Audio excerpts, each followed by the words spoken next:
les prêtres, les servants sont des hommes. La femme est-elle représentée dans l'Église? Quel rôle peut-elle jouer? Ah, la question sur les femmes. D'accord. Alors avant de répondre à cette question, je vais vous poser une autre question. Vous savez pourquoi on écrit femme et qu'on lit, on prononce femme? Est-ce que vous le savez? Non. Alors je vous dirai ça une prochaine fois. Alors, c'est vrai, le pape, les prêtres, les servants sont des hommes. Et est-ce que la femme est représentée dans l'Église? Je dirais oui, parce qu'il n'y a pas seulement dans l'Église que le pape, que les évêques, que les prêtres, que les servants. Il y a aussi une autre vocation qui est la vocation religieuse, qui est bien tenue par aussi des femmes. Et donc, à travers les religieuses, il y a aussi une certaine représentativité de la part de l'Église. Alors, avant de peut-être dire un peu le rôle que peut jouer la femme, on peut essayer de faire un pas en arrière pour voir un peu dans le plan de Dieu. Alors, on se rend compte qu'en parcourant un peu les Écritures et dans l'Ancien Testament, il y a beaucoup de femmes qui ont joué un rôle assez important. Je pense à Anne, je pense à Esther. Il y a pas mal de femmes qui ont quand même qui avaient quand même répondu au projet de Dieu et qui ont beaucoup œuvré pour certaines choses. Voilà. Et aussi au niveau du Nouveau Testament, voilà, on rencontre la femme, celle qui est bénie entre toutes les femmes, c'est-à-dire la Vierge Marie. Il y a aussi Élisabeth. Voilà. Il y a pas mal de femmes aussi dans le Nouveau Testament qui ont répondu à l'appel de Dieu et qui ont contribué aussi à l'épanouissement de l'humanité en répondant chaque jour à l'appel de Dieu. Et donc, voilà, la femme est beaucoup représentée dans l'Église parce que la femme aussi Dieu a un plan aussi pour la femme. Alors, quel rôle peut jouer la femme? Je pense que la femme joue un grand rôle. Un grand rôle dans ce sens que, du point de vue observation, imaginez quand on va à la messe, combien de femmes il y a à la messe et combien d'hommes il y a à la messe. On se rend compte qu'il y a plus de femmes au cours de la messe, au cours des messes, que d'hommes. Alors, du point de vue aussi activité, si je peux m'exprimer ainsi, il y a beaucoup de femmes aujourd'hui qui tiennent l'Église. Quand je dis qui tiennent l'Église, c'est-à-dire qui ont un rôle important dans la gestion, dans la direction de l'Église, au service de l'accueil, dans les conseils pastoraux, tant paroissial pour les affaires économiques. Alors on voit que partout, il y a des femmes qui ont un rôle important et qui jouent bien ce rôle-là. Maintenant, il y a aussi, il ne faudrait pas l'oublier, cette idéologie qui est déjà née, qui demande à ce que la femme aussi participe voilà, à la même mission que le prêtre, c'est-à-dire l'ordination. Je pense que c'est une question qui reviendra aussi, pourquoi les femmes ne sont pas ordonnées prêtres ni évêques. Mais je pense que l'Église reste l'Église, et quand on dit l'Église, il y a et la tradition et l'Écriture. Alors je pense que peut-être ça viendra un jour, mais ça, je pense que le problème ne se pose pas à ce niveau. Voilà. On pourrait faire un développement très très large par rapport à l'ordination des femmes, mais je pense que pour résumer la chose, je dirais que oui, c'est vrai, il y a le pape, les prêtres qui jouent un grand rôle dans l'Église, mais les femmes aussi sont beaucoup représentées à travers plusieurs services dans une paroisse et dans l'Église. Voilà.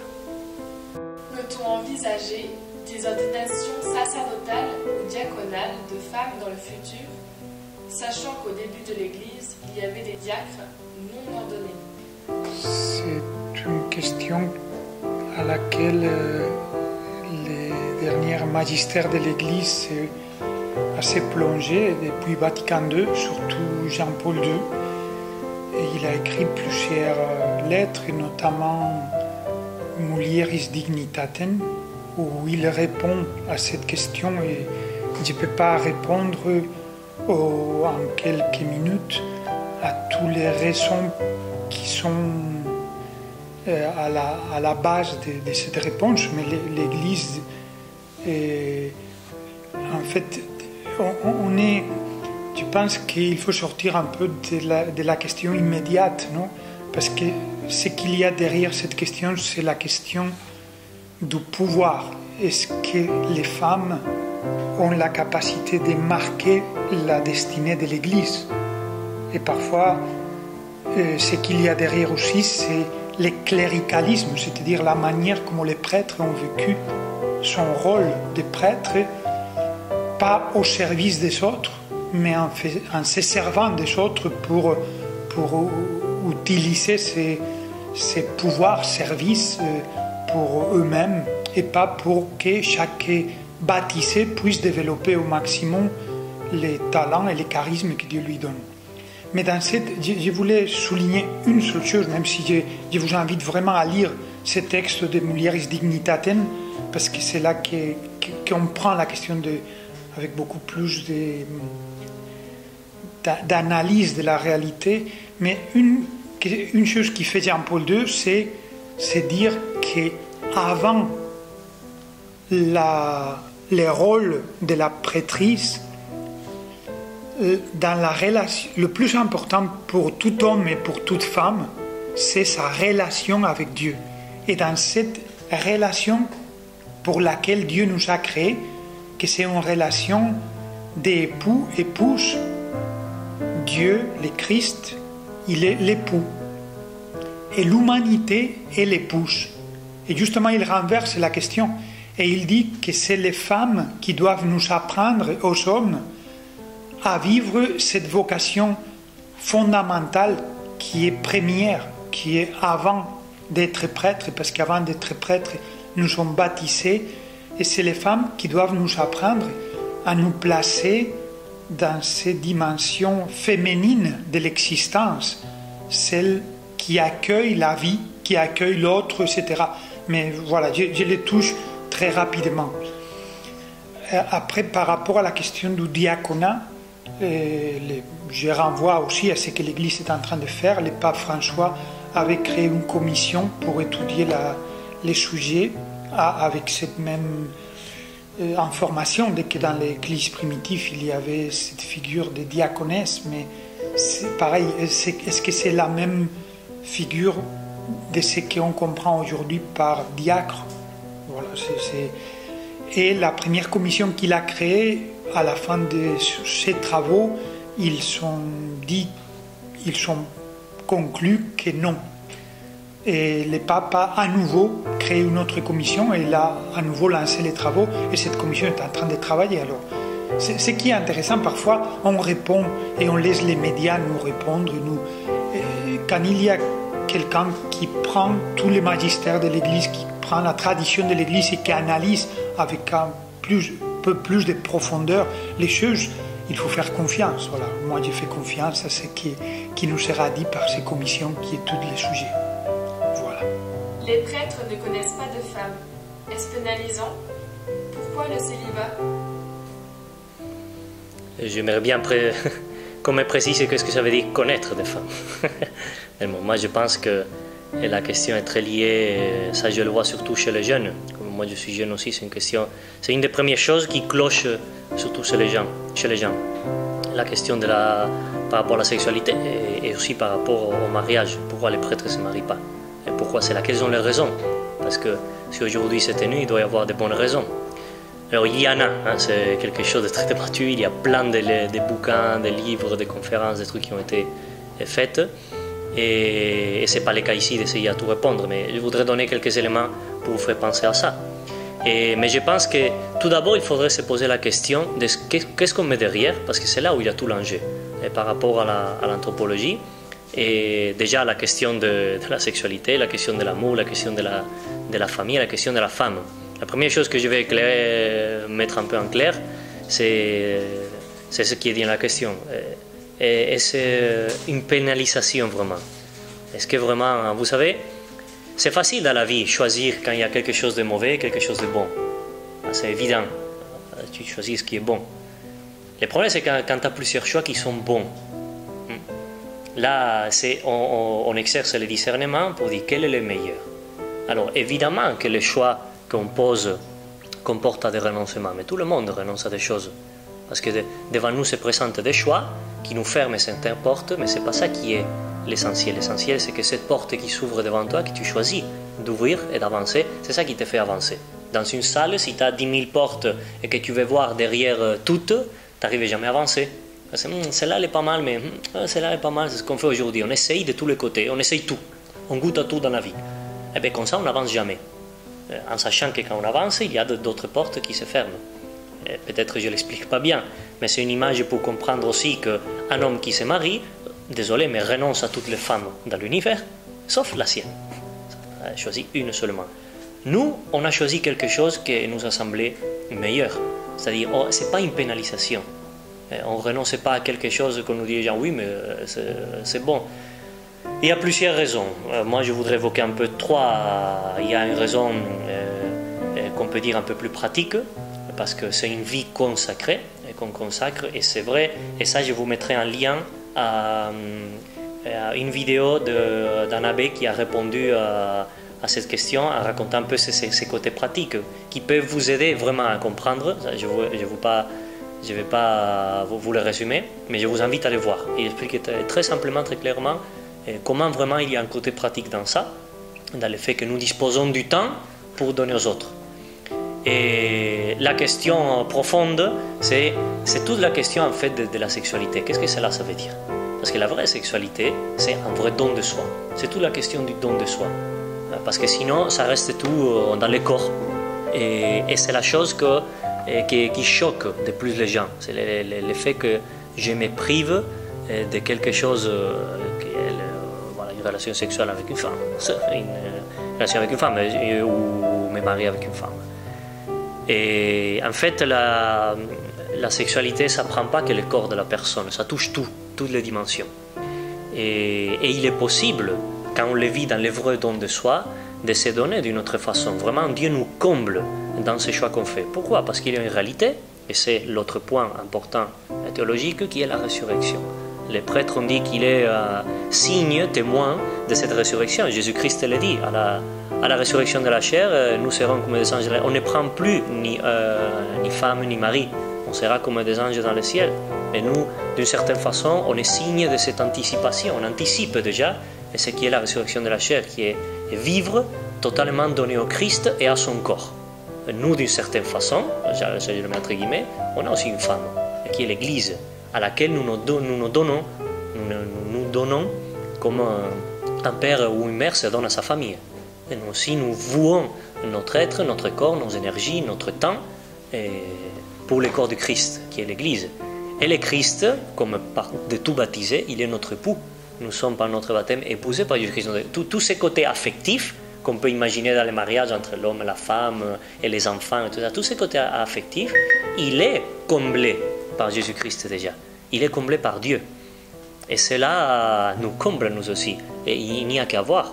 Parce que si vraiment c'était une pénalisation, désolé, mais moi je serais malheureux. Je serais triste. Et j'aurais vraiment ce chagrin de bon, ok, je me vois à Dieu parce qu'il m'a choisi, c'est une vocation particulière, mais quel dommage, en fin de compte. Et franchement, je n'ai pas ce regret. Et vous pouvez demander à d'autres prêtres, vous verrez comme vraiment Dieu nous comble. Et c'est ce que nous a fait. Donc vraiment, je tiens à casser ce cliché qu'on a de pénalisation. Et ce n'est pas une pénalisation, c'est une bénédiction. Une bénédiction que Dieu nous donne de faire ce choix et de voir qu'à travers ces sentiers, Dieu me rend heureux. Parce que c'est la voie à travers laquelle moi, je peux aimer les autres. Moi, je peux me donner entièrement à Dieu à travers ce chemin. C'est pour ça que c'est une vocation, le sacerdoce. Comme le mariage, c'est une vocation. On pense que la vocation, c'est le séminaire, la prêtrise. C'est-à-dire de devenir prêtre, c'est une vocation. Non, le mariage aussi, les deux, ce sont des sacrements qu'on appelle des sacrements pour la sanctification de l'autre.